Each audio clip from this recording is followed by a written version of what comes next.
So, John, what's the craziest thing you've done in Sweden? Ska jag berätta på dig på svenska? I knew you were going to do this. Huh? Let's move past this. You speak Swedish. Well done. Ja, jag kunde säga någon som helst och du ska berätta ingenting, din feta idiot. See, I was thinking that you were making that up, that it sounded like a made-up language, but then I definitely heard the word idiot at the end. I'm sorry, I'm just, Do you have an answer for me? Or... The craziest thing I've ever done in Sweden, apart from go to Sweden in the midwinter and learn the Swedish language that nobody needs to learn because every Swede speaks English perfectly. Is that it then? Probably, you yeah. learned Swedish. Yeah, the craziest thing I ever did in Sweden was learn Swedish because it is a fool's errand because everybody speaks perfect English. When you try and speak Swedish to Swedish people, they just switch straight to English. It's a waste of everyone's time. Mm-hmm. Yeah. But at least I get to covertly insult you and you'll never know what I said. So. You called me an idiot. What else did I say? You'll never know. Damn it. Some films are fine just the way they are. Other films sometimes take it way too far. But really, how hard could it get? Let's go beyond the box set.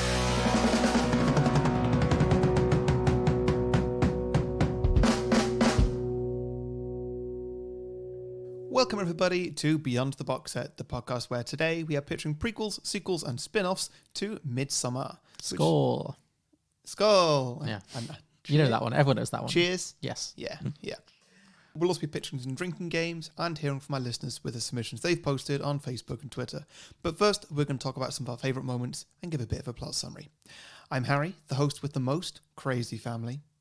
Yeah, there were definitely elements of this film that reminded me of times I've spent with your family. 100%. No. Come on. That's not what I meant, but okay. Wow, harsh. What? Great outdoors, lots of loose-fitting clothing. It all connects. Okay, yeah. Beards. Yeah. And joining me as always, the host who's most likely to recruit you into an incestuous Swedish murder cult is John Lucas. I've been trying for 3 years. It's going to happen one day, Harry. So yeah, Midsommar. What do you think? What do you think of this? So this came out, was it last year? Yes, it did. Quite a recent one for us. Yeah, we've actually already reviewed it on the bonus show. So if you are a Patreon, you'll already have our initial reactions from last year. We did our review of it, but we thought we'd revisit. Well, you thought we'd revisit. Yeah. And yeah, no, I had fun revisiting this one. Yeah, me too. This was on my list to rewatch anyway. That's part of the reason why I chose it. Just sure. I was trying to find the time to get around to watching it again. Sure. I really enjoyed the second viewing as well. Because I wasn't sure. I actually rewatched this and Hereditary this week just because I was in the mood. You put me in an Ari Aster mood. And both I really enjoyed going back to. Because I did think, once you get past the surprise element, like the what the fuck. Yeah. Because both of the films have some very surprising moments. I'd say this one more so. Isn't it? Well, I think... The other one definitely has them and they're big, but I'd say this one has more of like, you don't really know what's going. You don't know what's around the next corner in this, and there's a lot of corners. Maybe. I would say that with Hereditary, we literally had no idea because we didn't know what the director's style was or anything. There's that, yeah. I found Hereditary more like, what is going on? Where is this going? Like, I have no idea what direction this is going to take. Whereas by the time I got to this one, as much as there were lots of really cool, crazy things happening, I think I had the measure of like what he does. I was like, oh, okay, yeah, this is what I can expect from this guy. Just madness. Yeah. So I think Hereditary was more surprising, but I might like this one. I like them both. I think they're both great films. And yeah, the surprise element removed, the films are still really, really watchable and enjoyable. Yeah. I was really pleasantly surprised by that I wasn't just like, oh, well, I know what's going to happen. Now it's just boring. Like, yeah. It was actually, it holds up. They both hold up very, very well. And they're funny. I think the comedy hit me more the second time for both of them. Yeah, I really do forget about that. Yeah. Hereditary is hilarious at times. It really is. And it's also shocking and, crazy and obsessing, but it's... I think this one's got less humour to it. But it certainly has its moments. Yeah. There's definitely funny moments in this film that are deliberately comedy moments as well. So, yeah. What time is it? It's 9 p.m. What do you mean? What do you mean? That can't be right. The sky's blue. It's fine. It's Sweden. That's not fine. Why is it like that? It's okay, Mark. It's the midnight sun. That feels wrong. I don't like that. Promise you it's okay. I'm not okay. All right, shall I do a plot summary or? Sure. I mean, you don't need to go scene for scene because this is like 3 hours long. It's long, isn't it? It's this long. one. I actually watched the extended cut for this week, which is an extended cut. yeah, it's on Blu-ray. It adds an additional 25 minutes. 25 minutes. That's long for an extended cut. I was worried because I thought, oh, is this going to be like the Donnie Darko extended cut where it's just like it ruins the film? Because like Donnie Darko is a really like cool, interesting film about like time travel and stuff, but it's like this in the sense that it's quite vague about what's really going on in the original cut, and that's good. It's kind of interesting and intriguing. The extended cut, the vagueness really works. yeah, for that. the extended cut of Donnie Darko is just like, here's me explaining everything that's happening, and it just makes it incredibly boring and just takes it away. That's not what I'm there for. The Midsommar extended cut did not do that. It just added more scenes, which mostly I enjoyed. Most of the time I didn't notice that there were added scenes, which I think is a good thing because it wasn't like, oh, this is a new thing that changes the whole.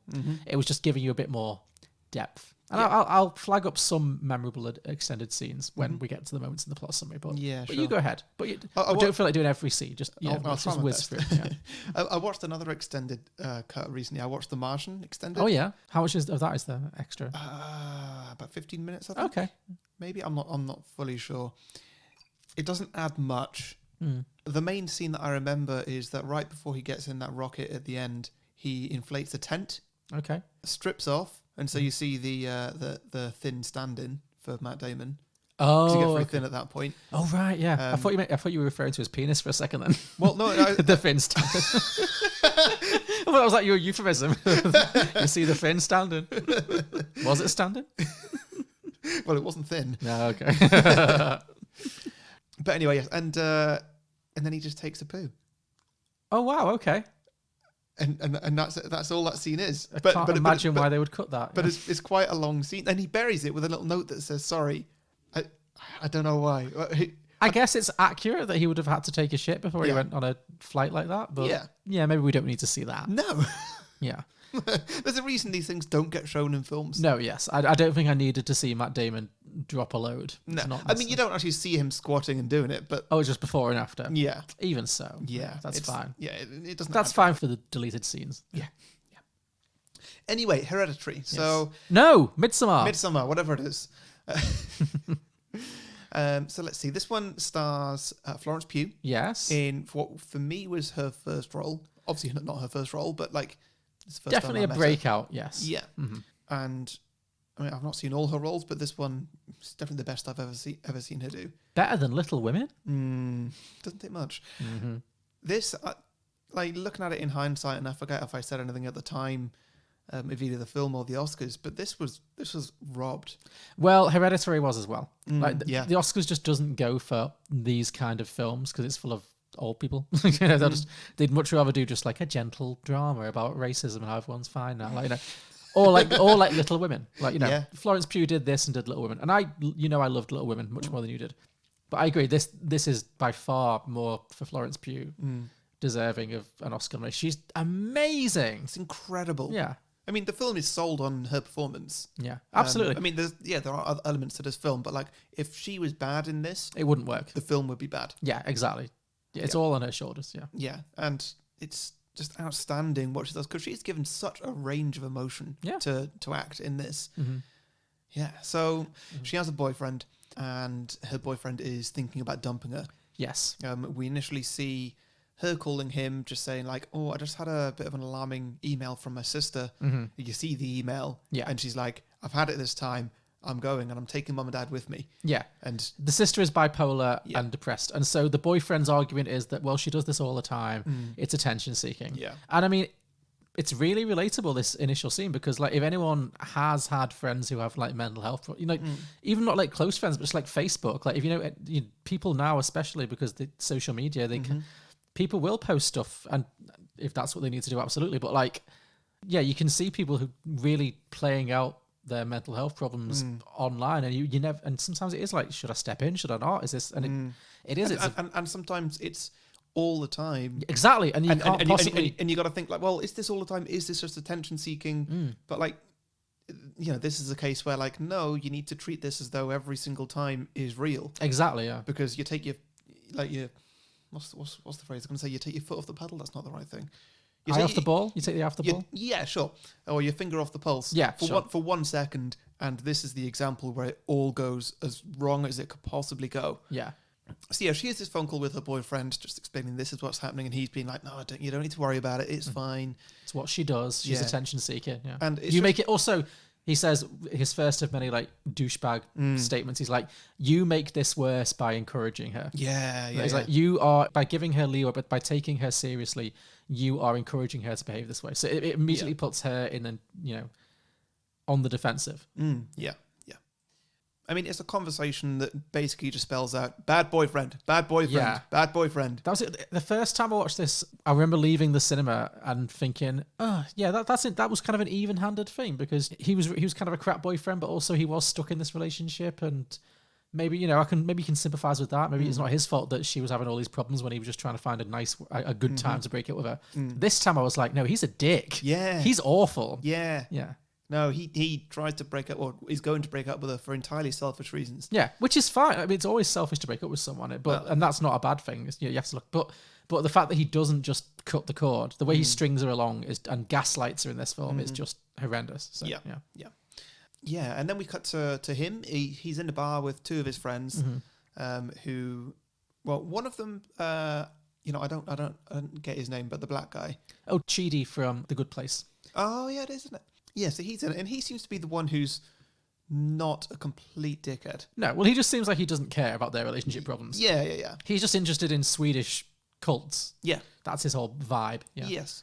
And then there's the other guy who is the biggest dickhead of the movie. Yeah. And Will Poulter. Yeah, and he played this really well. Well, I think he's doomed to only ever play villainous characters. Like, he's got the eyebrows of villainy. Yeah. He's never going to be like a romantic lead, because he was in that film, that uber depressing film Detroit that we saw as well, as He like was, a wasn't racist he? cop. Yeah. And he was in Bandersnatch. Yeah. Well, was he sympathetic in Bandersnatch? Was he like the hero He wasn't the hero. or But the protagonist?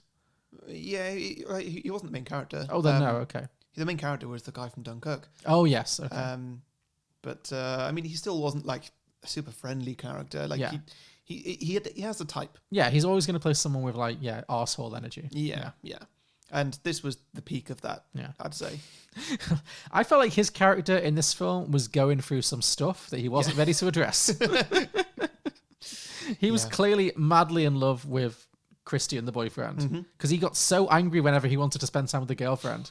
He resents Florence Pugh so much, and it's like it's way beyond like bros before hoes. He like actively hates her, and is like, you need to break up with this person right now and sleep with me. Like it really felt like he wasn't ready to address that he was just clearly in love with Christian. Like, In your head, is everybody gay? yes, Yeah, must be a nice place. yeah, it's a lovely place. Yeah. But come on, this guy. Also, he was that thing of being like really overcompensating for like his heterosexuality. Just always like, oh, I want to get laid by that Swedish girl. Oh, she's so hot. Like, he was acting like a 15-year-old, and the characters I think are supposed to be like mid to late 20s. So that combined with being weirdly possessive over Christian, the boyfriend, just made me think, there's issues and boundaries and secrets here that he's not quite really dug into yet. Yeah, sure. That's my fan theory anyway. You said not to go through every scene. I'm barely into the intro. I know, but once we get to Midsommar, you can probably skim over a lot. It's just so. more sort of like, and then This this is happens, set up. and then this happens. Yeah. And I think then Christian gets a call from Florence Pugh. Danny. She's called Danny. She's called Florence Pugh. She's called Florence Pugh, sure. He gets a call from her, and she's just crying down the phone. And then we see firemen entering a house through the garage. There's two cars that are on in the garage, and they're both piped up with pipes going into the house. And the sister has committed suicide and also killed the parents in the same move. Yes. So now Florence Pugh has no family. They're all dead. Yeah, and then the credits roll. And it's like opening credits, like, this is Midsommar. It's like, great. Yeah, it is. It is a rough start. It is. It's harsh. Yeah. Also, that scene in particular was like, wow, there's a certain type of like uber female grief that this director really likes to show, because the scene where she finds out about her family, it's very similar to the scene where Toni Collette finds out her daughter's where Toni Collette finds her daughter's decapitated corpse. Yeah. Which is probably certainly a lot more upsetting, but like it's basically the same scene. It's just Florence Pugh like on the floor, just like, no, why, just like screaming with grief, like which sure, but I was like, well, this director seems to like this. Yeah. This scene. That's I'm really interested to see what he does next. Same. Although I've heard it's going to be over 4 hours long, which is like, Oh, yeah. Yeah. That's- anyway, that's for another podcast. Yeah. And so then, I think after this point, we cut to Christian talking to the guys, and they're just all hanging out in one of their houses. Well, he's planning to go to Sweden. They've got this yeah. plan to go to Sweden. Yeah, it's a big festival thing. Yeah. Well, I mean, to be fair, I forgot about the other friend, the actual Swedish The Swedish friend, yeah. who's invited them all to this festival. They all seem to be under the impression that it's just like it's Coachella Yeah. or something. Mm-hmm. But then also nobody's surprised when it's not. No, I think they know what they're doing. Okay. Well, I don't think they obviously know exactly what's going to happen. Well, yeah. But they know that they're going to go to this weird Swedish, like, pagan festival thing. But the idea is that the boyfriend who's still with Florence Pugh, it's been like a few months, there's been some kind of time jump, but he's not found a way to dump her. Yeah. But he's still treating her like shit and gaslighting her all the time. And he doesn't tell her that he's planning to go to Sweden. And I think he's half hoping he can just like slip away and then they'll be like, oh, by the way, I'm in Sweden, see you in a month, bye. But they're at a party together and they're talking about Sweden. And that's the first time she hears that he's definitely already got a ticket to go. Yeah. And she's understandably quite pissed off. She's like, why would you not have told me about this? And they have this whole fight and he gaslights her again, which is what he always does. And then rather than just be honest with her and be like, look, I want out of this relationship, he says, well, I was going to invite you too, but now you've ruined it. Like, he's such a dick. So he kind of half-heartedly invites her just to avoid a conflict, basically. And she, because she's desperate to keep the relationship together and she's very fragile at this moment, she agrees to go. Yeah. And then he says to his bro friends, which is the scene I think you're talking about, he says, well, look, I've invited her, but she's not really going to come. But then she does. Yeah. Yeah. And repressed gay eyebrows is pissed. Yeah. Yeah. I invited Danny to come to Sweden. So you guys know. And she's not actually going to come, but I invited her just to not make it weird. You invited her to... But she's not coming. She doesn't want to? I invited her, and she accepted, but she's not actually coming to Sweden. Okay? Guys, you know what she's been going through. Yeah, no, dude, I thought you were Yeah, saying... dude, nobody minds. Thought you were saying something else, that's all. Okay, that's great. And then just so we're clear, you guys told me to invite her, and you all know that she's coming. Agreed? Yep. Yeah, and so then they get there. They have to drive for ages to get there, and they seem pissed off about that. It's like, you know what you signed up for? Yeah. This happened a lot through the film, actually, mainly with, I think his name was Mark, actually, the eyebrows guy. Yeah. He just always seems to be quite annoyed at what's going on. Yeah. And just like, well, this is what you signed up for. This is what it was. I was never clear entirely what he thought was going to happen, actually, because Yeah. Chidi from The Good Place, he's literally studying this for his PhD. Yeah. Pele the Swede is his family, and we Yeah. later find out he's, got ulterior motives. Yeah. Christian is also studying the same thing, Yeah. because he also decides to do it for his PhD later on. Yeah. I never understood what Mark was there for. He didn't seem Christian. to be studying anything. Yeah, for Christian. I He's guess, just following. Yeah, that's probably why I was so pissed at Florence Pugh. He's like, well, while the girlfriend's away, I'll make my move. Like, yeah. So Yeah. yeah. So basically, that's why he's pissed off. But, yeah. Yeah, they get there, and the first thing they do is they all get high. Yes. A bit strange, and I didn't really. Well, know that's what where to go with this, but that's what people do. Not us, but people. Yeah. yeah, but like set your tents up or whatever first. Yes, that's fair. They but- still had all their bags on. True. Well, they weren't sleeping in tents, though, were they? They were expecting but- to stay in yeah, the but, like, community. But before I start settling down to, I mean, I've only got high once, and it wasn't a good time. But like at least I knew where I was gonna sleep that night. Sure. I just, after a long day's traveling, you want to finish traveling before you start settling in. No, I agree, but these guys have different priorities. So Yeah, clearly. Yeah, so they get high. It's weird. It's a really good effect visually on screen. Well, this is where we learn about the fact that this town they've gone to in northernmost Sweden, in Håga, in Hälsingland, it's daylight for like 23 hours a day. Like there's almost no, at this time of year. So there is almost no sunset, basically. Much like in Insomnia last week. Yeah. And obviously them being high, this freaks them out a lot. And then Florence Pugh in particular, because she's also really trying to hold it together. And there's another horrible boyfriend scene where she's like, you know what, I don't think I really... No, she's sensible. She's got the exact state of mind that you just mentioned about you'd want to put your tent up first. She's like, you know what? I want to get my bearings before I take, psychotropic drugs.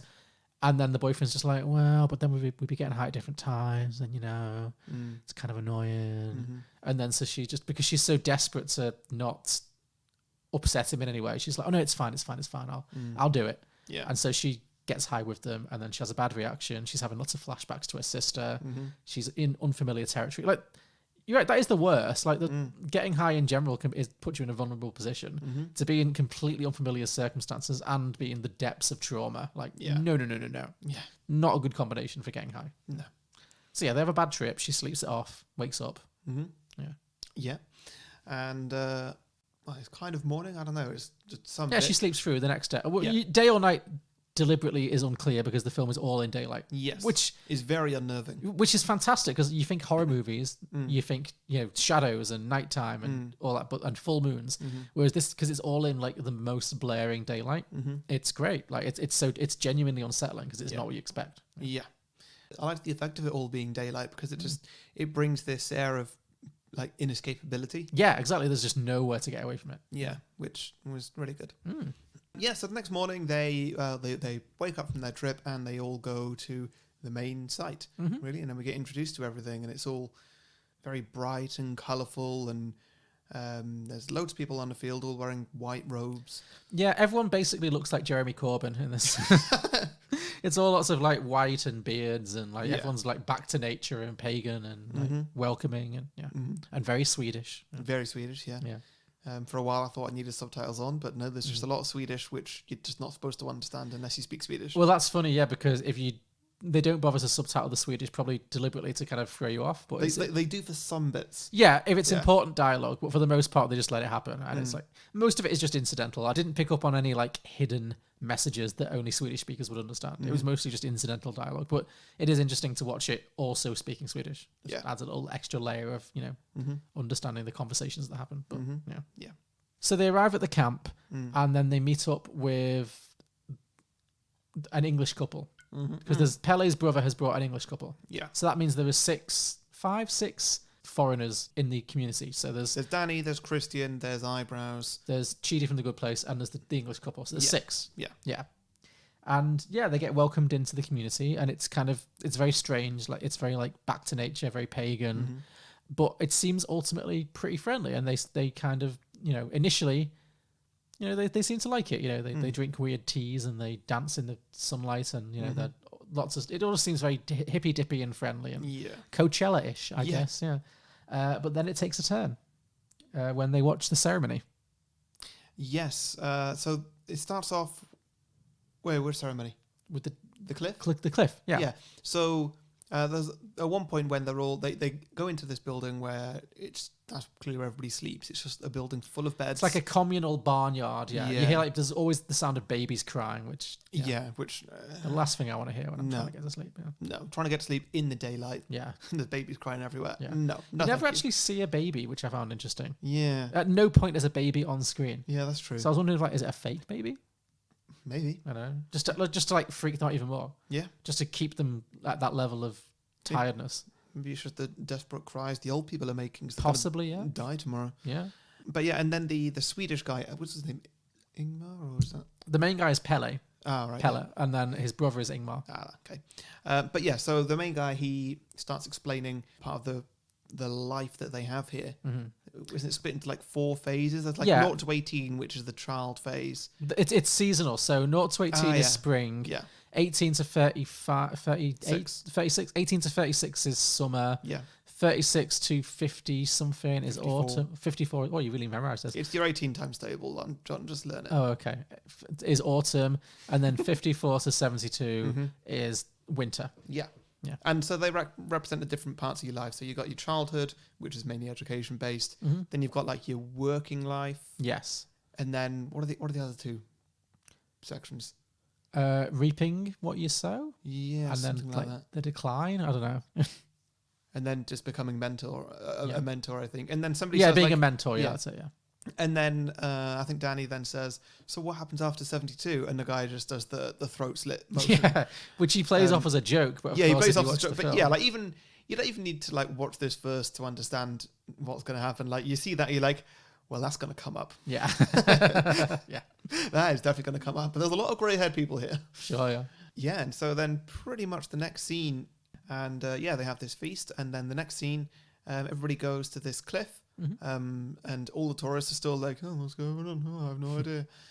I love how long it takes them to like To realise. twig. Yeah. Because like at this point, we already know. Yeah, sure. Like we've but seen... then we know we're watching a horror film. Like I was thinking a lot of this True, time, I was yeah. thinking, what would I do if I was just legitimately in this situation? Like, I Yeah. just turned up for a wild weekend, you know, and then this happened. Yeah. You But- never expect people to fling themselves off a cliff, you know. No, totally.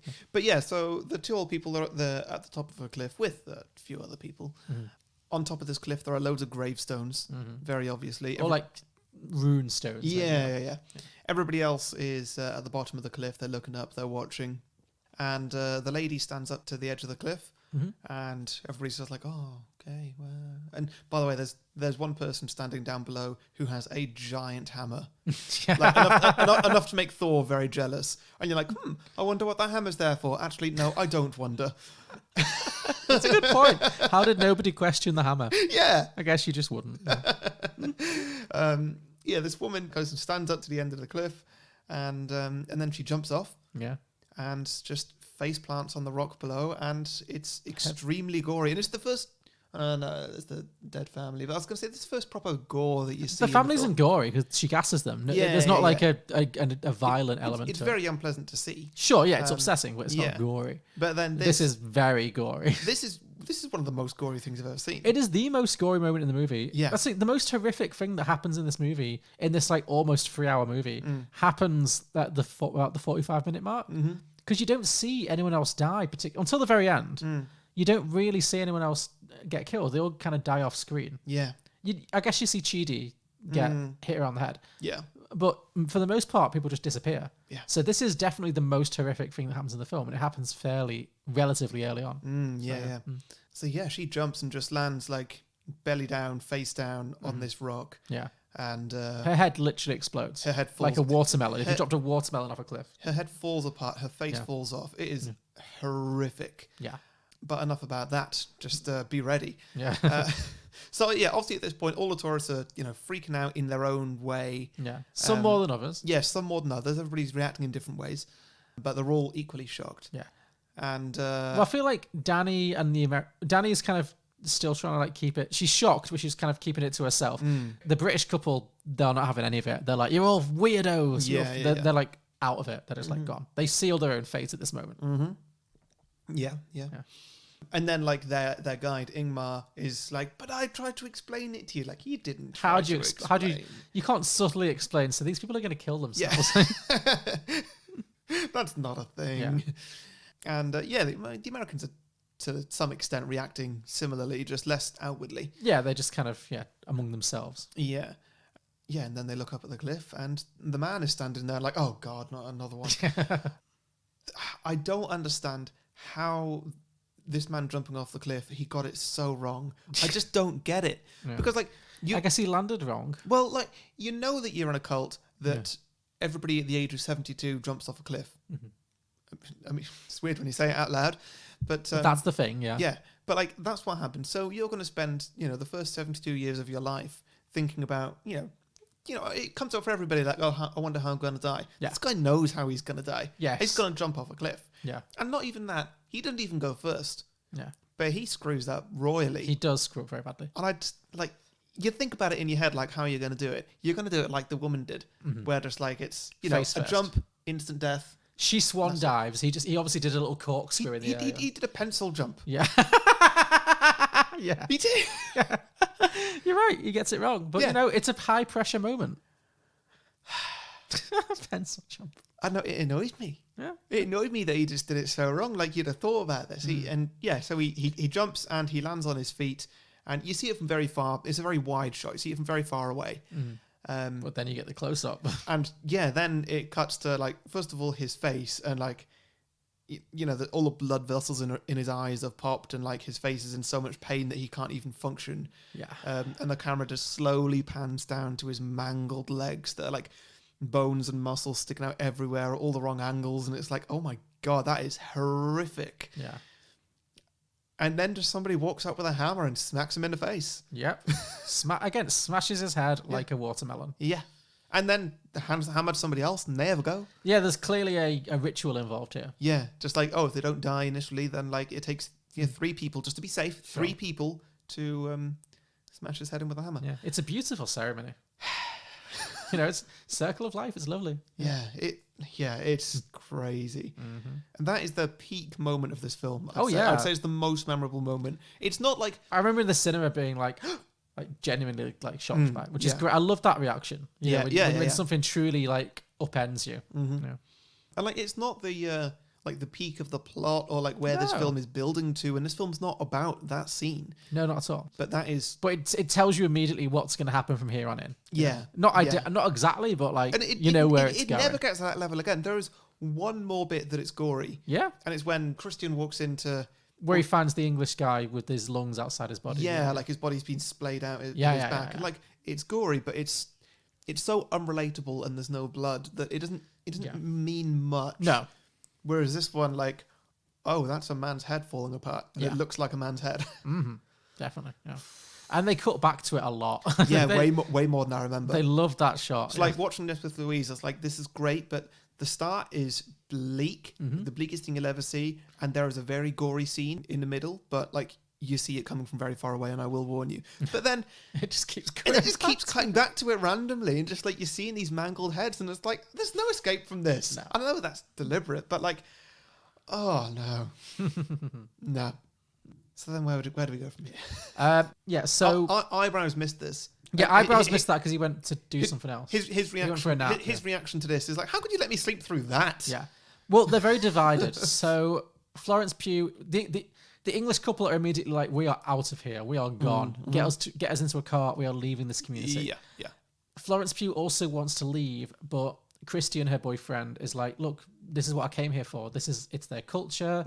It's strange to us, but I really want to study it and learn more.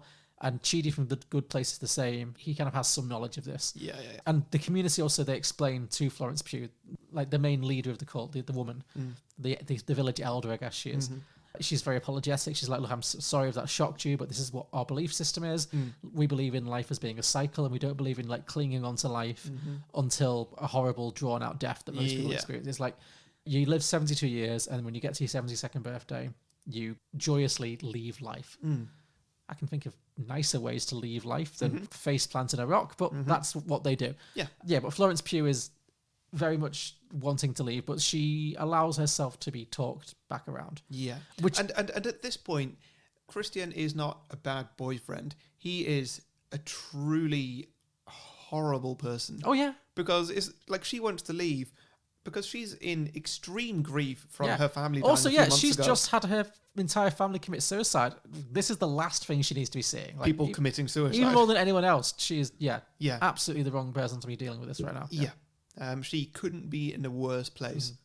So there's a scene on the extended version where they have a fight that evening after the suicide, and they're like in a field and they have an argument.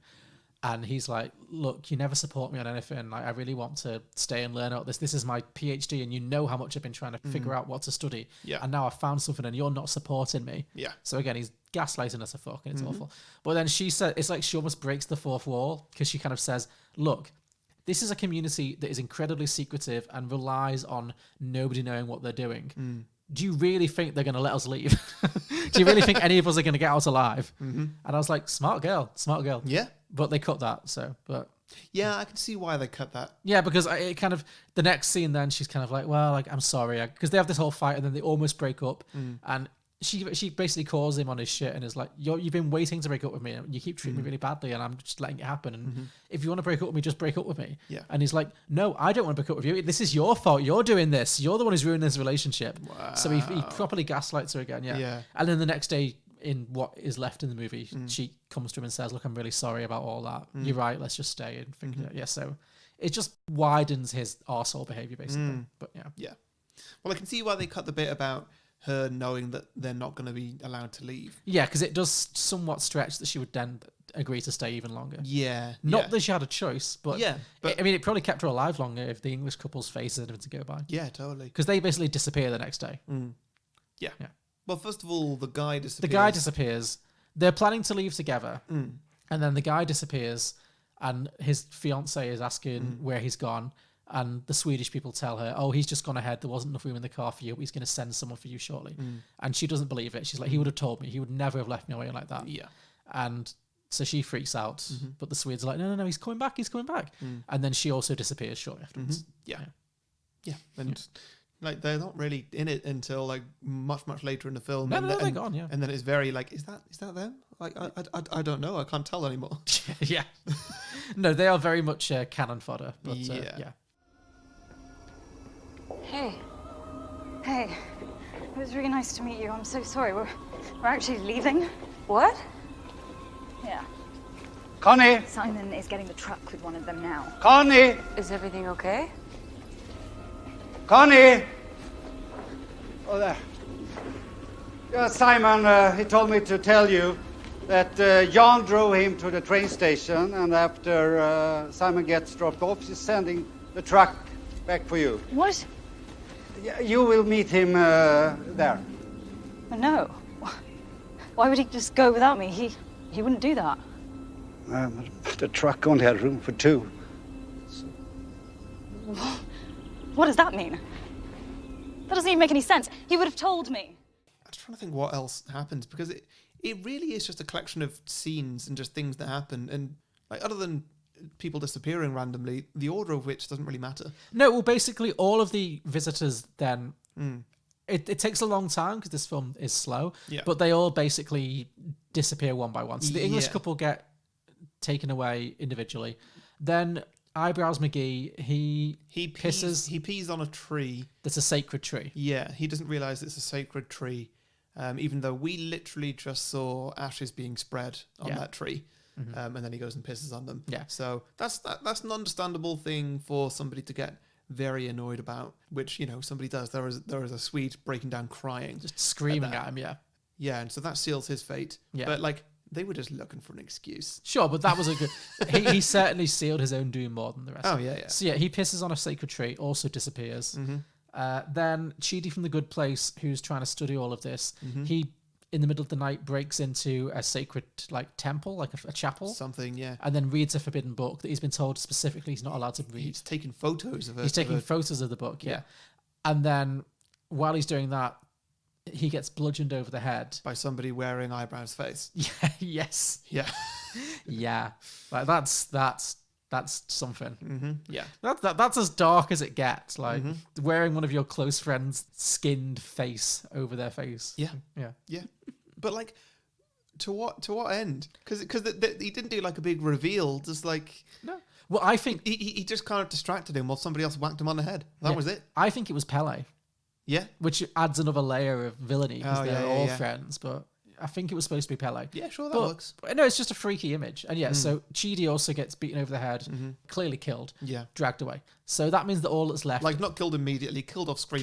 He dies off screen. Severely injured. That's what I mean. Apart from that and the old couple jumping off the cliff, nobody dies...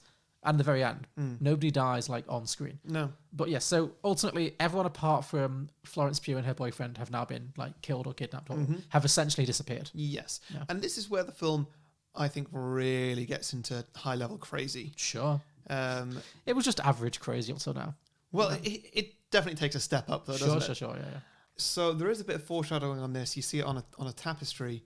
The tapestry's like you see this tapestry for a fairly long scene. You're just like, what the hell does that mean? Oh, yeah. And then you see that, Christian eats this pie and there's a pube in it and he's been making eye contact with this young girl. Yeah, there's a young Swedish virginal girl called Maya who clearly has the hots for Christian. Yeah. And, first she cooks him she brews him a period blood tea. Yes. Yeah. Yeah. And then she bakes her pubes into a pie for him. Yes. Yeah. And he eats them. Yeah. Yes. So there's that. Great pulling technique there. Great courting, yeah. Yeah, very romantic. Well, it works. It did. It certainly did. Maybe that's just how it, She gets him high and then basically lures him into this temple where this was actually, I don't know, I'm trying to work out what was my top scene. I'm not sure if it was the cliff scene or if it was this. This is maybe the funniest scene. But well, you missed out beforehand. Before that happens, he gets like she's already baked the pubic pie and she's brewed him the periodic tea, and then he gets brought in to meet with the village elder, the woman, and then she says, "You've been approved to mate with Maya. We've decided that you're going to impregnate Maya." Yeah, and he's like, "Huh?" And he's like, "Well, she did feed me her pubes," and the Swedish lady just goes, "Yeah, she would do that." So funny. Was that a deleted scene? Maybe was that in the? Might be. It's so funny. She's but like, also my memory might. Yeah, she's just like, yes, that would make sense. She probably did do that. Yeah. It's so good. It's so deadpan. But yes, then he gets like, well, that happens, and then it's the main Midsommar festival, and they're having their festivities, and Danny, Florence Pugh's character, is invited to join the May Queen dance. Yes. And it's like all the young women who are in the village have to dance around the maypole, and it's like musical chairs mixed with like an endurance test. It's like the one who dances the longest will be crowned the May Queen. So while she's doing this like dance, and she's also high as a kite, she's been fed some tea.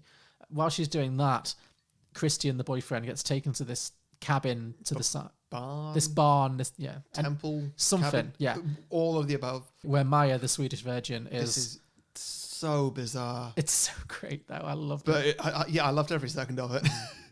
The most awkward sex scene in movie history, maybe? Yes. So she's sitting down She's lying down. She's presenting. Yeah, sorry, yeah. She is lying down, first of all, with both legs over to the side. Yeah. Like surrounded by like flowers and all sorts. Yes. And also then behind her, there are all the female village elders. Yeah. Clearly like family, mothers, grandmothers, and all that. And they're all completely naked. Mm-hmm. As is she. Yes. And isn't she wearing a white? Oh no, she is naked. She's wearing like floral rings, but she's naked. Yeah. Okay. And then she opens her legs. Yes. We don't actually see her vagina, but I think that his naked ass is blocking it. I was fine with that. Yeah, me too. It was uncomfortable enough already. Like it's uncomfortable and funny. Yeah. At the same time, and he basically gets guided over, and just does his thing. Yes. His facial expressions in this scene were gold. Incredible. Absolutely incredible. So like he starts going. Yeah. And all these women around him, first of all, they start swaying from side to side, just like they're like chanting and singing. It's a whole ceremony. First of all, they're swaying from side to side in time with his movements. Yeah. And then as Maya starts making some noises, then they all start sort of chanting and like echoing her noises back at her and at him. And then just somebody starts singing really loud, and all of this, he's reacting to all this, like as in how a normal person would react on their face, pretty much how we were reacting as well at the same time. Yeah. But he's also having sex at this time. It's just such a weird juxtaposition. I love it. And then somebody comes up to him, who we presume is her mother, and just like starts singing directly in his face and holding his hand as she's not singing into his face. She's singing into his anus. No. His mother comes like up to the front. Front. Who's the one who's pushing his bum? Is that someone else? Yeah. So, okay. Yeah. Sorry, Yeah. okay. That's a bit later. Okay. Sorry. Yeah, and his face at this point, he's like, "Oh my god, what?" I mean, I'm just impressed he's continuing. Yeah, like because if anything's going to put you off your stroke, it's this. Come on. Yeah.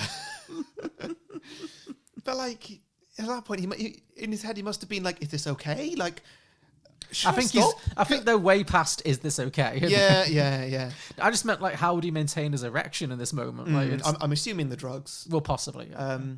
But apparently it's not going well enough, because then somebody who I like to think is her grandmother just comes up behind him, places both hands firmly on his buttocks, and we're getting a lot of full frontal nudity here. Yeah.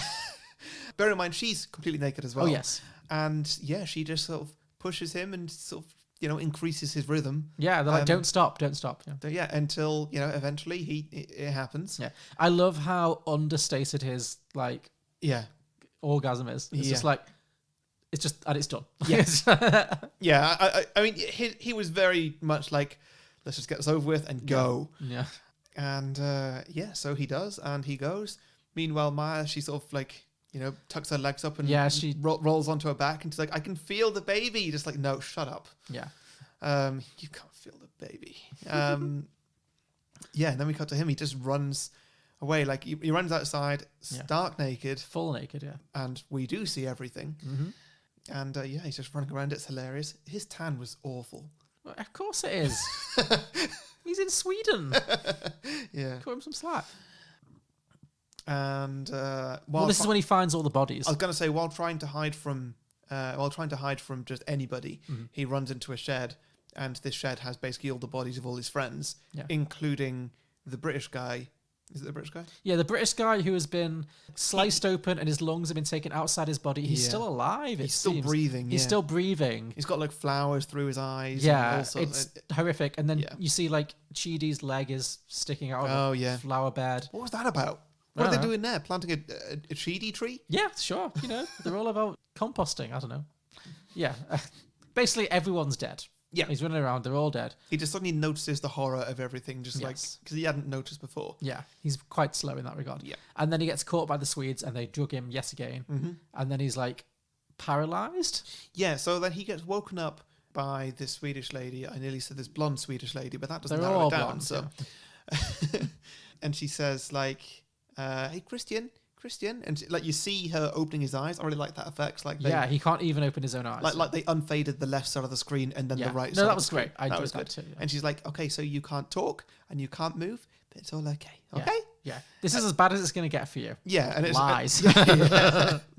Yeah, so that's a bit crazy. Oh, we forgot. Sorry, I was going to say, meanwhile, Danny has essentially become the May Queen. Yes. Because this thing where she just had to dance. She was the last one standing. She finished the dance, And so then suddenly she's the May Queen. It's like, oh, crowned, right. Yeah. Okay, and so she gets, this crown of flowers. Mm-hmm. And she's still completely drugged up. Oh, yeah. Which everybody just keeps laughing at her, which was weird. Somebody tries to make her swallow a fish whole. Yeah, a pickled herring. Yeah. Okay, sure. Swedes love pickled herring. Right. It's gross, but they love it. Okay. Yeah. Yeah. Oh, Christian's still around at that point. Yes, because that's what I was going to say. We missed an important moment. While he's having his traumatic sex moment, she is crowned the May Queen. Everyone's celebrating her. It's fantastic. But then she's like, where's Christian? And then she runs off to the cabin where he's having sex, looks through a peephole, sees him having sex. In fact, she goes over somewhere and like she's clearly having a bit of a day anyway.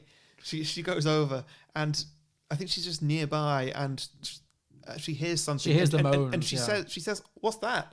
And then just one of the women just says, oh no, that's something else. That's not for you. You don't need to see that. Yeah. And I was like, damn right, you don't need to see that right now. Like you need to know it's happening, but you don't need to see that. And she peeks in through the keyhole and she must recognize him from his buttocks. Oh, yeah, she knows. Yeah, she sees.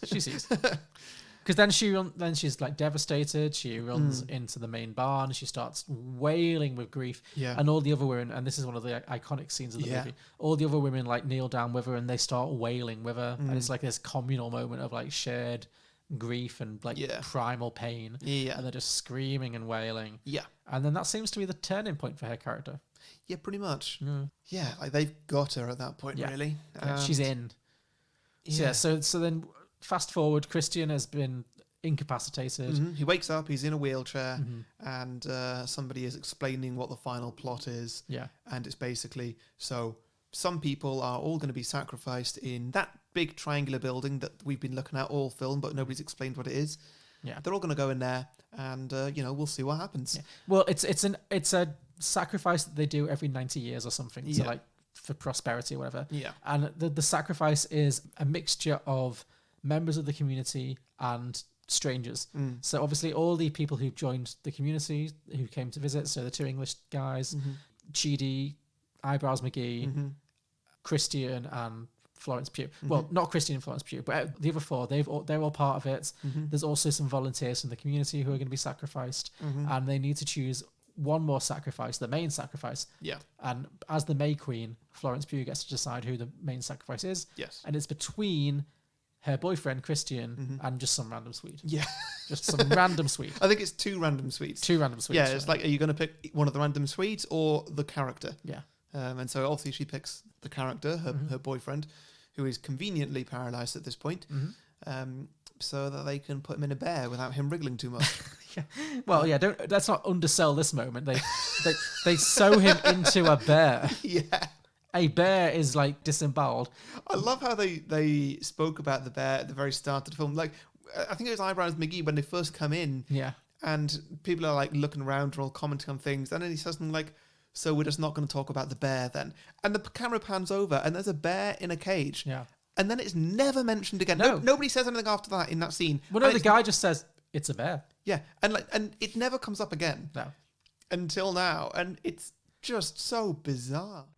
So we're just going to ignore the bear then? It's a bear.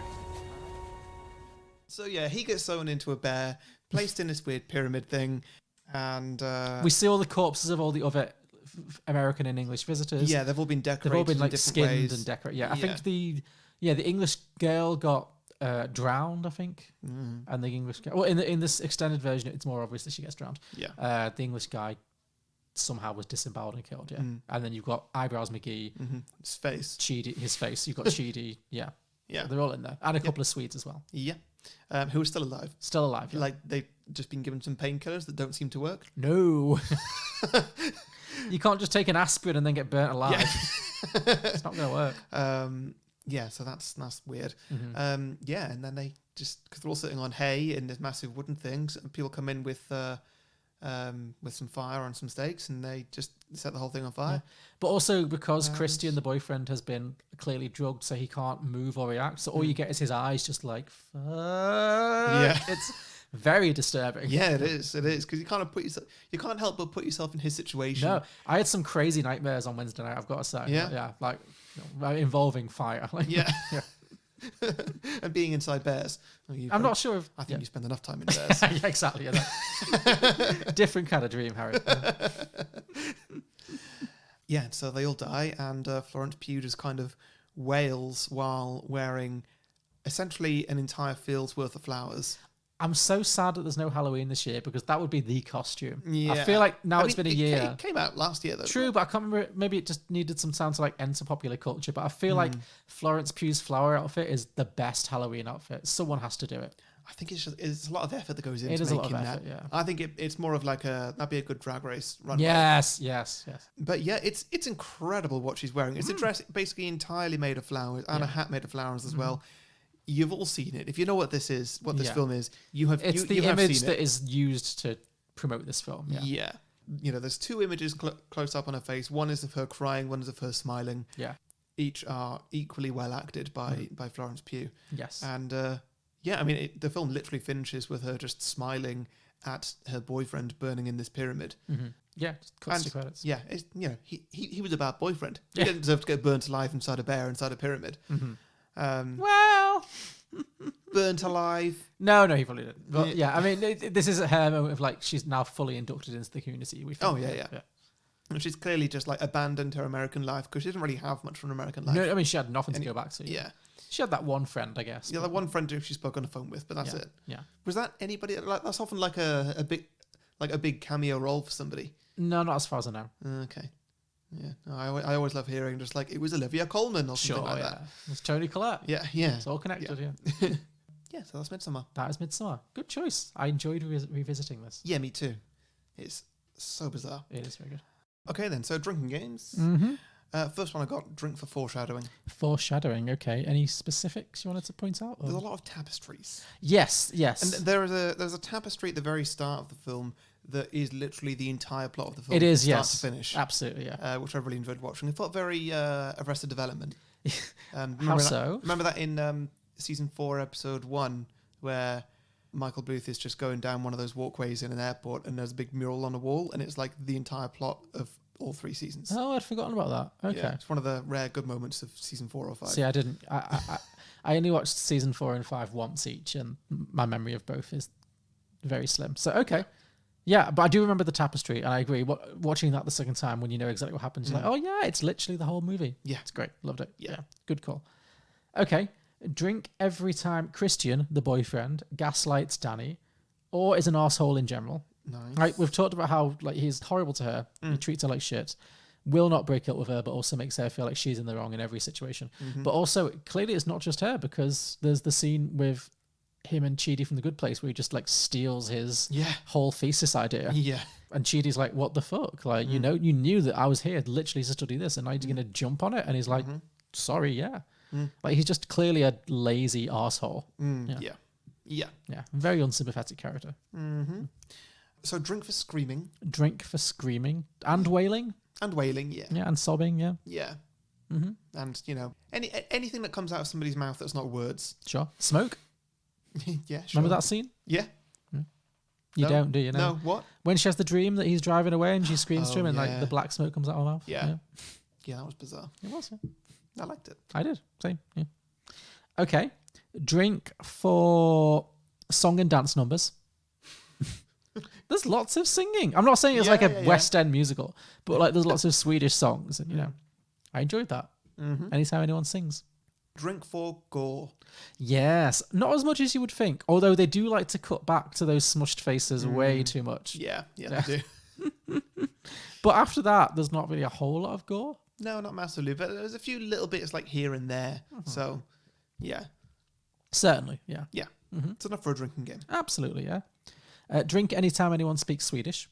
Sure. Yeah. Yeah. I did notice, I remember noticing this the first time, but I was pleased to re-notice it this time and confirm it in my own head. So obviously the Swedish that is spoken in this movie, it is legitimately Swedish. There's just Swedish actors speaking Swedish. Yeah. But there's a scene where Florence Pugh takes the tea and is doing the maypole dance, and she says, I don't even speak Swedish, and then the subtitles are saying, but you're speaking it right now, and she's like, oh my god, they were not speaking Swedish. At that point she's literally doing like the Swedish chef and the Muppets, just being like flagen, flagen, flagen, flagen. Like there are no words at that point. It's ludicrous. It's just like flagen, flagen, flagen, flagen. Like I like to think that the script writers didn't write anything there, and it's like, Florence Pugh, you do this. You just make this ad lib, yeah. Just speak Swedish. Yeah. I know you can't speak Swedish, just speak Swedish. Yeah. I think it was intentional because I think it was the idea was that it's not that she's speaking Swedish, it's that they're communicating in this like weird pagan tongue. But it was very funny to me that it just went from Swedish to just absolute gobbledygook. Yeah. Yeah, very good. Last one I got here is drink for douchebags. Ooh, yes. Douchebags doing douchebaggy things. Yeah, I mean, I just said the same. Just for every time the boyfriend's a horrible boyfriend. But yeah. But there's also eyebrows as well. Yeah. Well, I did have drink every time Pele the Swede is creepy AF. Yeah. When he's like creeping on Florence Pugh, like, I'm so glad you're coming, Danny. Yes. My parents died too in a fire, That's not going to come up later. Well, that's just what happened. Also, he fully kisses her on the mouth at one point. Yeah, exactly. No, he crosses a lot of boundaries, yeah. So, yeah, him being creepy is definitely a good one. My last one is drink when the characters are made to eat or drink something weird, such as pubic hair or period blood, or Those pies were definitely made of people. Oh yes, they were probably made of the British couple. Yeah. I was like, just stop eating the pies. Just don't eat those pies. Yeah. You're about to find a fingernail or something, and no, it was a pube instead. Pube was like one of the less upsetting things they could have found. But yeah. Yeah, we've all found hair in our food at some point. It's not great when it's a pube, but it's like... But how can you tell? Like they seemed very convinced it was a pube. Pube's just got that curl to it. Okay, yeah. That length, that colour, that curl. Okay, sure, yeah. Also, it's a hair that dark in Sweden. That's actually probably much more accurate, yeah. Yeah. That works, yeah. Okay, Yeah. Problem solved. Yeah. Cool, I think that's all we got there. Yeah, I'm done. Yeah. Okay, so before we get to sequels, listeners, we are very good at what we do. So good, in fact, that we believe we're worth a little bit of money. Oh, wow. If you believe so too, I always add lib bits. I have no idea. I don't know where I'm going with this. You're doing well this week. Keep it up. Yeah. It's very convincing. If you also believe that me and John are worth a bit of money, then maybe you feel like increasing how much money we're worth. It's just the sales pitch is going off the roads. Just we're commit to it. We're on Patreon. You can go to patreon.com/beyondtheboxset and you can support me and John for as much or as little as you like. We don't do a tiered system. We do pay as you feel. Though Patreon does force us to use the tiers, but you get everything no matter how much you pay. Yeah. You get the bonus show where we review films that are in a cinema or take requests, either or. We also give a 30-second advert slot to every Patreon if they want, once a month, on the main show, that is. Also, once a month, we do a Patreon episode where a Patreon can come and pick the film that we do. You don't need to guest on it, but if you do want to guest, you're perfectly welcome. And what else do we do? There's something else that I've forgotten. Oh, extended episodes. And we do of course. extended episodes, yeah. Yes. The main show, if you want just that little extra 10, 15 minutes or whatever it is of extra drinking games and a few extra ideas, listener submissions, that sort of thing, then that's where you go. John does the editing for the show. He does always put out 100% of a show. But if you want 110%, you go to Patreon. That's what you want, yeah. yeah, all that's available. Patreon.com/beyondtheboxset. Indeed. So what does the receptionist do when the fire alarm goes off? I don't know. Call the fire brigade? I seriously hope that was a joke. That's what the fire alarm is for. Well, she's the one who asked what to do. I'm just guessing. Well, I think you'd have to be the one that makes sure everyone knows where the fire exits are and checks that everyone is out of the building. Like, we have the list of guests. It's not that hard. I just wait till it actually happens and we'll see if you find it's not that hard. What are you going to do if everyone goes off running in different directions before you check them off your list? Or someone sleeps through it. I highly doubt you can sleep through a fire alarm. I have. Sure. So what? We're just going to say they'll check off all the guests as they exit the building to make sure they're all out. Welcome to The Quids In is a new fictional podcast coming to all podcasting platforms weekly from September 10th, 2020. Learn more about the show by visiting our website at islandlifeproductions.com and clicking on Support Us. Now, to go on some sequels. Yes, who was going first? I'll go first. Go for it. Okay, I'll start with this one. So this one, I was thinking, like, how did this all come together? How did this begin? Yeah. How does a cult like this start? Sure, yeah. And I don't know if I've taken it to a weird place, but I feel like it's a weird film. Yes, I think weird is fine. Yeah. I mean, let's see what you got before I commit to that, but yeah. So it's set in the mid-1300s. Oh, okay. Many hundreds of years ago. Medieval. Pre-medieval. Mm-hmm. Sure, okay. Yeah. I'm intrigued. And we start with a family in northern Sweden. Uh-huh. So they're basically living on the same land that Oh, this is okay, set in. sure, yeah. Who hear news about a massive plague sweeping Europe and killing millions. Okay. But to keep themselves safe, they isolate from the rest of the world. In this northern Swedish town? Yeah. Okay. Yeah. Well, it's not even a town. They just live on a farm, live on their own land. Like commune, yeah. Yeah, sure. maybe they're like 50 miles away from the nearest town or something. Great, yeah. I'm not sure how isolated the countryside is in Sweden. Oh, no, it is. I went to, Norway, and yeah, my friend of mine has a chalet in the mountains that's like literally no one around for miles. Yeah. It's not that uncommon. Cool.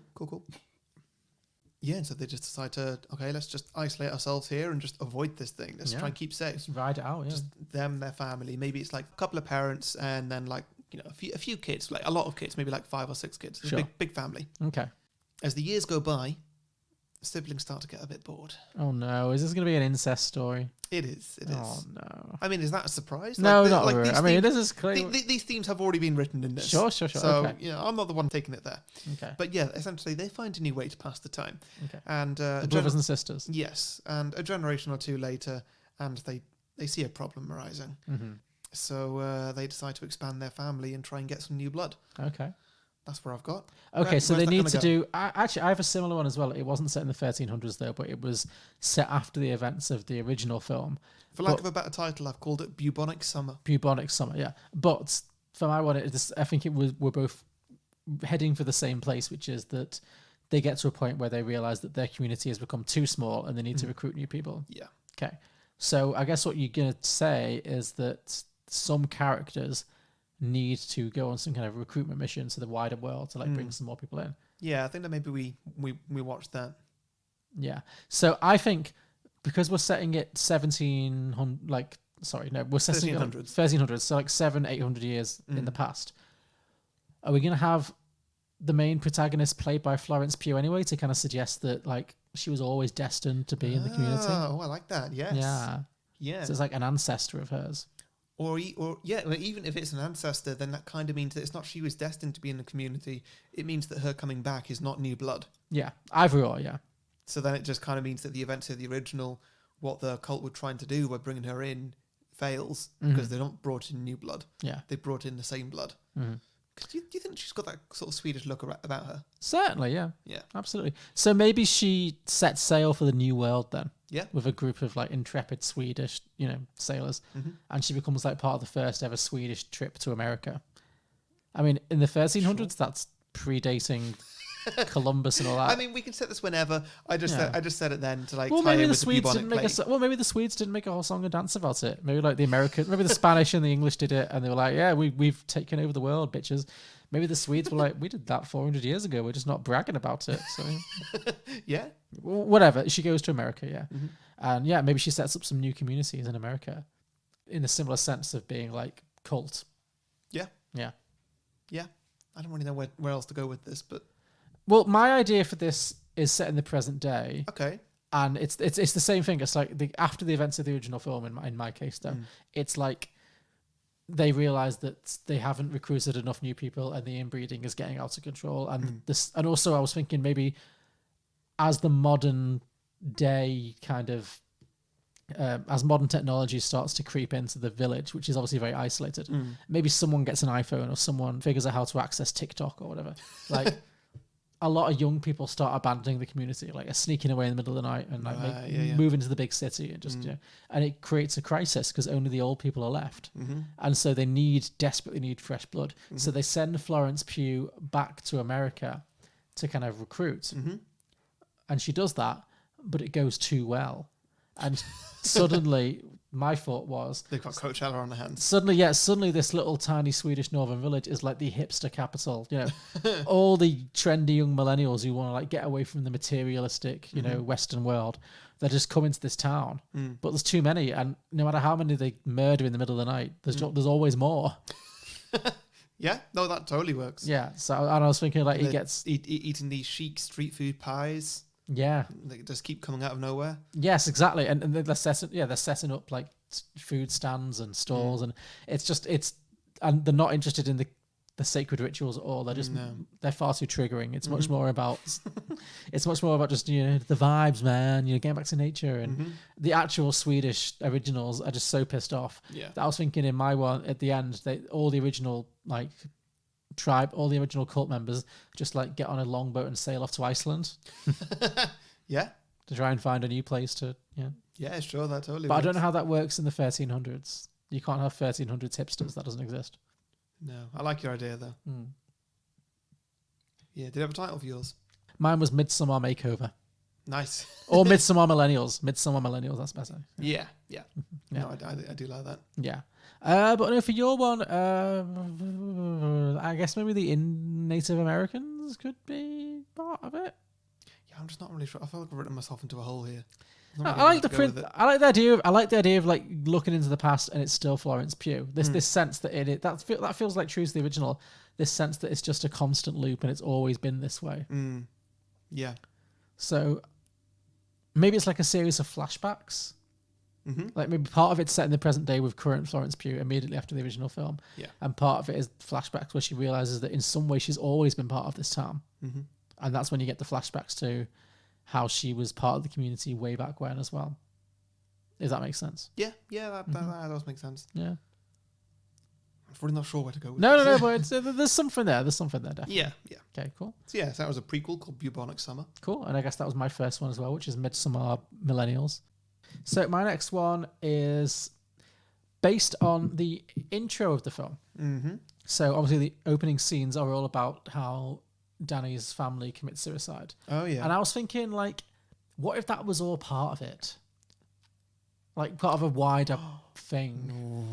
Because, like, maybe it seems like... It was the Swedish guy, I forget his name. Yeah, Pelle, yes. Pelle. Because he didn't...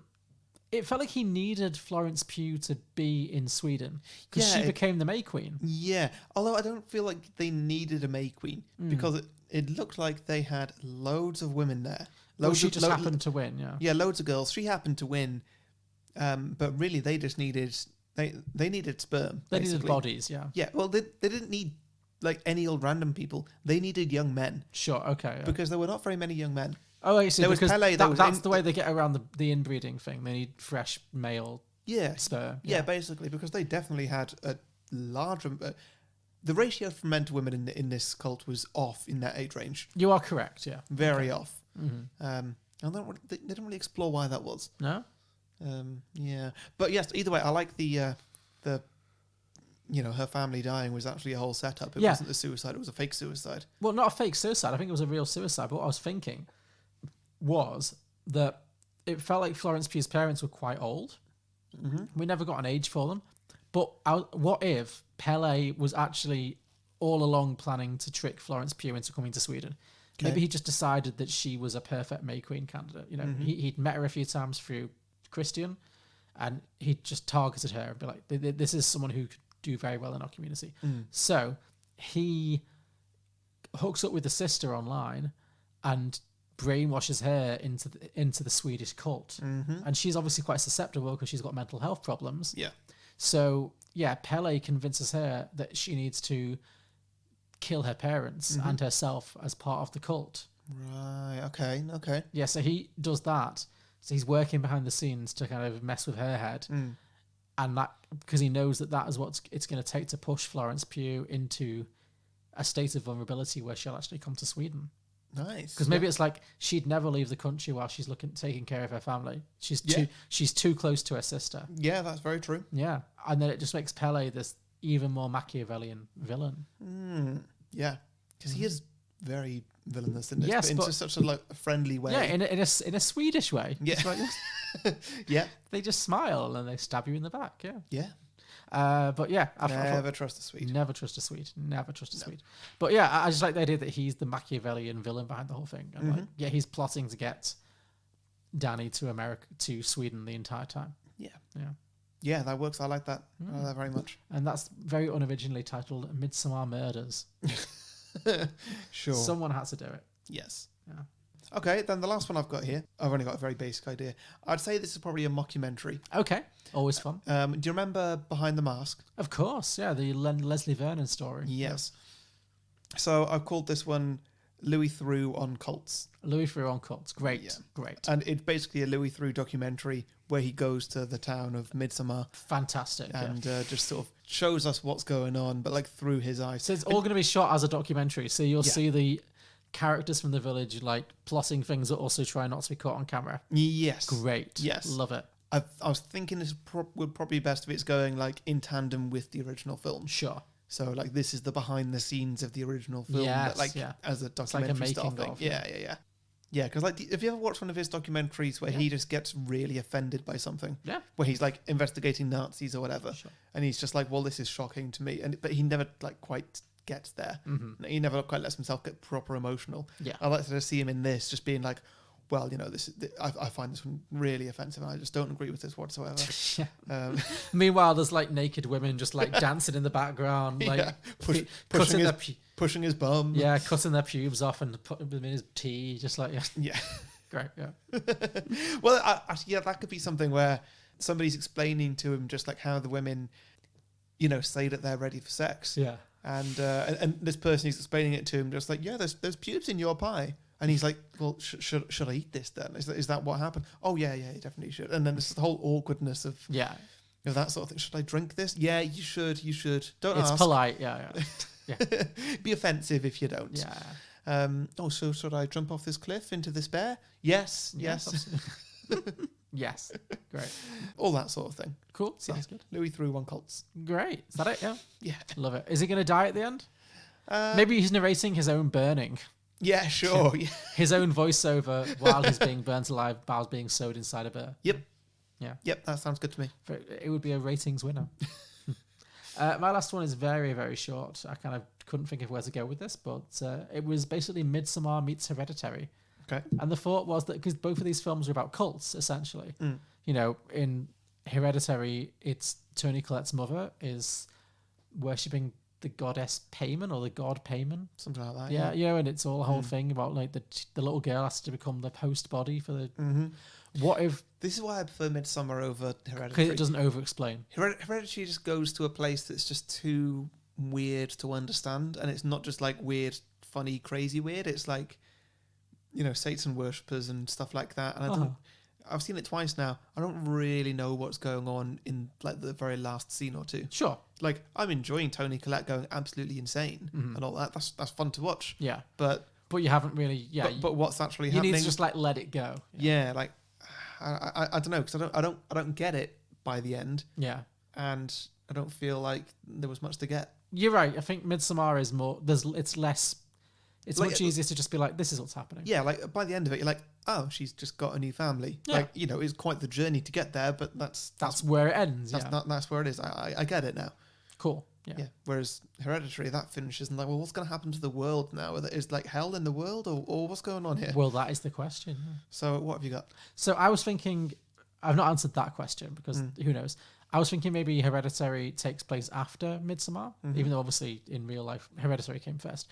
So I'm thinking kind of a prequel to both, maybe we do a film in which Toni Collette's whole family goes on a holiday to Sweden with the grandma. Okay. Who's still alive and kicking at this point. Yeah. And they think they're just on a sweet family holiday for a retreat in Sweden. But what's really happening is the grandma's like engineered this whole thing because this cult, this pagan cult, the god that they worship is payment. So Right. it's all part of the same story. Okay. So they go to Sweden, and I'm just thinking it'd be really fun to have that dysfunctional family with the Alyssa Edwards little girl and the teenage boy and Gabriel Byrne and Toni Collette with their messed up marriage, just all in like a Sweden where the sun never sets.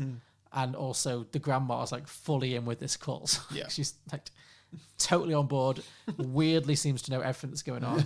She's hugging everyone. Yeah. Yeah. And Dowd's there for no reason. The woman who did the whole Ouija board bit. Oh, yeah. It's all connected. Yeah. So just sure. Connect. I could see that. I could see the next Ari Aster movie being this big reveal. It's Cinematic like universe. Everything's all connected. Oh, dear. Because they both have similar themes. So, Yeah.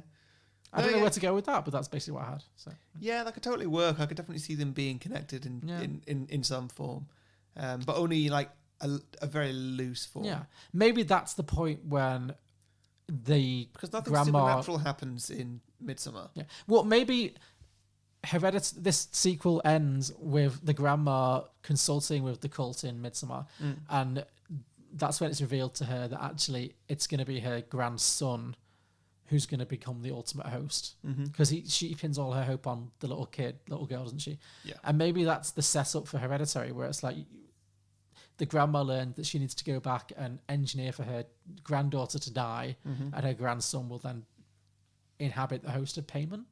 Does that make sense? So it's like it sets up for Hereditary then. So then everything that happens to Hereditary has been planned by the grandma because the Swedish Midsommar pagan worshippers told her what to do.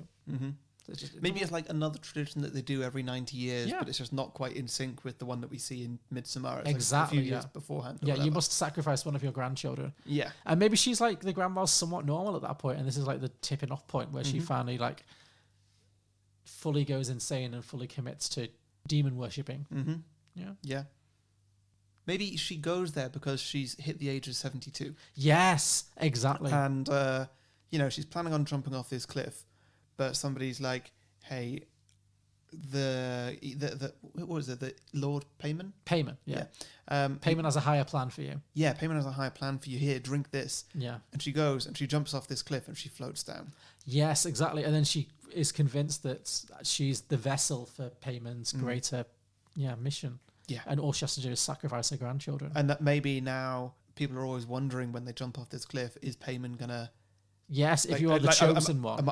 Is Payment going to take me? Yes. Or am I just going to fall to my death? Or am I going to mash my legs? Yeah. Yeah. Love it. Yeah, that works. Maybe that's why he wanted to land on his legs, because like he thought he was the vessel of Payment, yeah. Yeah, and he wanted to have like a super epic, like floating down landing, as opposed to that woman who's like, because she did the swan dive, like if she just started floating halfway, she'd be like, whoa! It wouldn't look great. No, you're right. Yeah.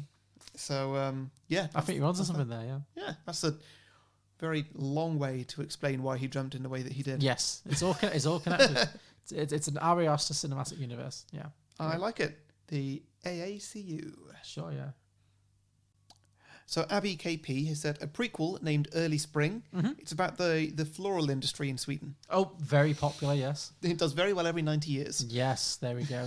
Maybe this whole cult is just built around boosting the Swedish floral industry. Yeah. Okay. Renee Lempret, I don't know, says a ragtag team of teenagers from a neighbouring cult plan a daring senior prank to steal the centrepiece from the Haga in Midsommar 2, The Bare Necessities. Okay. So basically, a neighbouring cult comes and steals the bear. So maybe there's like two communities that are living next door to each other. Like there's a very small gap between them. And one of them's like a much more young cult. And they're like bitter rivals. And they just prank each other. Yeah. Like Springfield and Shelbyville kind of thing. Yeah, yes, yeah. Like it. Yeah, exactly. Like the lemon tree sort of thing. Yeah, exactly. Yeah. Yes, exactly, yeah. Like it, very good, yeah. Maybe at one point they all sneak in and they piss on the tree. Yes. Oh, and there you go. And then he starts crying again. Yeah, perfect, yeah. Yep. Can you read that one at the top of my screen, please? Yeah. Jag vet vad jag gjorde förra midsommaren. It means I know what you did last midsummer. Oh, great. You know what? I know what you did last summer. Yep. Yeah. That's a good one. Yeah, it's good. Very, So very that well was done. from Ellie Dixon. Thank you. Well done, Ellie. Yeah. Mike Luther says, "Whoopsie daisy, the story of falls from the elderly." So it's just old people in Midsommar just falling over. Falling off cliffs, I think. Oh, right. Okay. Ben Hunt says, "Midsommar 2, that weird part of August that isn't quite summer but isn't quite winter." The movie. What we're in right now. Yeah. Well, it's September now, but basically, yes. Yeah. I think, sometimes a heat wave, sometimes it's really cold. Yeah. This week's been weird. Yeah. I don't know what to wear. Yeah, I know. Christopher Rath, I think it's my favourite. Paddington Bear visits the triangular hut. Oh, God. That's bleak. That's very bleak.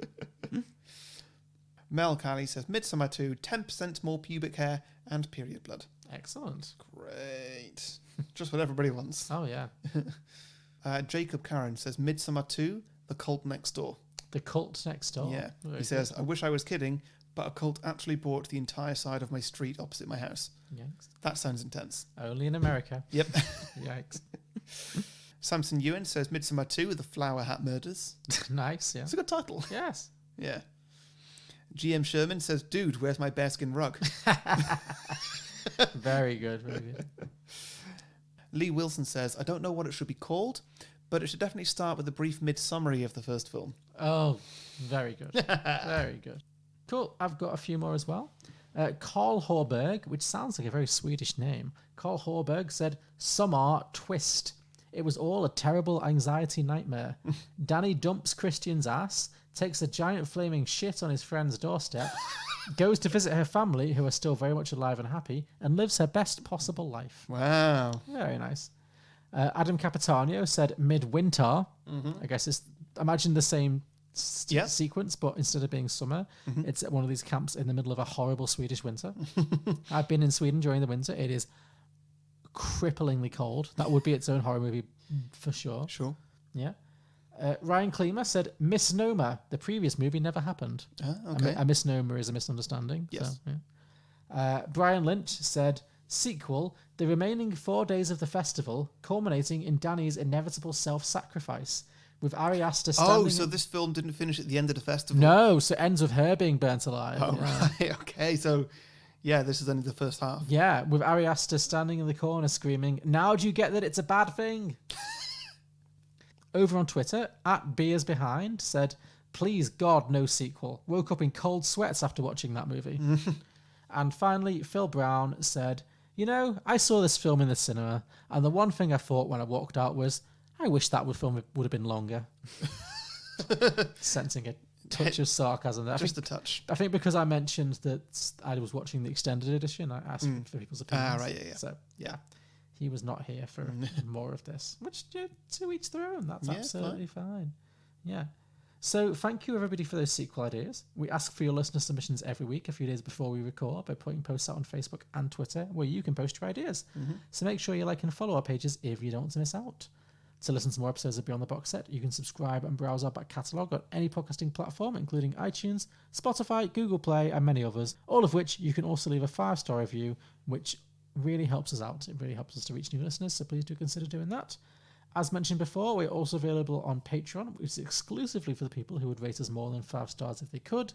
You can find all the relevant links in the description below or at beyondtheboxset.com. And next week, Harry, is it me? Yes. Okay, and are we heading into our Oktoberfest? Is it that time already? I think it might. Well, it's the end of September, Harry. This is going to come out. Oh my goodness. So this is going to come out on the 28th, isn't it? Yeah. Wow, bugger me. Bugger you. But please don't, actually. So what have you got then? So we're entering our 4th Halloween season. 4th? I think, is it 4th or 3rd? Is it 3rd? Let's see, we started off with witches. We've done wolves. We've done wolves. Is that it? Maybe it's the 3rd one. We definitely did something else. We did witches. Are we done vampires? Yes, we did vampires. Okay, we've done vampires, witches, and wolves. Was that a year ago we did Vampire's Kiss and stuff like that? Yeah, I think so. Wow. Well, yeah, because we did like Dracula and stuff, didn't we? Yes, and the year before that was wolves. When we did wolf and Dog soldiers and stuff Dog like soldiers. that. That was a good one. That was wolves right. was good. Vampires was, yeah. Wolves was great. Yeah. Okay. Well, we're hoping that this year's topic. Oh, we did What We Do in the Shadows, though. Yes, that was for great. vampires. That was a pretty good start. They're all hit and miss. Yeah. So this season we've decided to do ghosts. Yeah, running out of the core monsters. We are running out of core monsters. Didn't feel like doing zombies, and there's not many left that we've not already done. Yeah. So we landed on ghosts. Ghosts this year. Yeah. So I guess that's what we're doing. Mm-hmm. So yeah, we're going to do a month of spooky ghost movies. I am beginning, I guess, since that's the way the cookie crumbles. Yeah. So I think we should kick off with a classic haunted movie. Mm-hmm. One of the greats, a very popular one, a classic that you may or may not have seen, known as Beetlejuice. I've not seen this one. I think you'll enjoy it. Yeah. Okay. Yeah. Michael Keaton, Winona Ryder, Tim Burton. Yeah, I've always meant to watch it. I mean, you know that I'm not a big fan of Tim Burton. True. I'm not going to go into this like I'm not expecting to enjoy it because I've heard so many good things about this. Sure. And I've heard that Michael Keaton's performance is off the wall. Yes, it certainly is. Yeah. So yeah, I don't know. We'll see. We will see. Yeah. But it's a good one to do. It's one that we should have done at some point. So let's do it, and we'll see how we feel about it. Yeah. Great. Excellent work. All right. Well, thanks everybody for listening. Thank you for subscribing. And join us next week for Beetlejuice. Yeah. Bye.